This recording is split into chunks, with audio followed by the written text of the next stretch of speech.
Hello guys, हम घूमने आए हैं कठुआ में। बहुत कम लोगों को पता है यहाँ के व्यूज़ का। और यहाँ एक मंदिर है, महानाथ मंदिर, तो हम वहीं घूमने आए हैं। तो रास्ते में मुझे ये व्यू बहुत अच्छा लगा, मैंने सोचा आप लोगों को भी दिखा दूँ। आप यहाँ फ़ोटो वगैरह खींच सकते हो।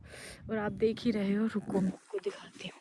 ये देखो गाइस, कितना प्यारा व्यू है। आप एक बार आओगे ना तो आप इस जगह के दीवाने हो जाओगे सच में।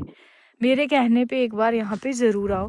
और बाकी की वीडियो मैं अगली वीडियो में आपको पार्ट 2 में दिखाऊंगी, महानाथ मंदिर की, वो कैसा है। हे गाइस, हम अब घूमने आए हैं।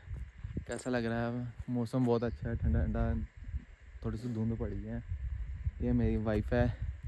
महानाथ मंदिर जो मैं आपको बता रही थी कि मैं ब्लॉग में बताऊंगी नेक्स्ट में, तो वो ये महानाथ मंदिर है।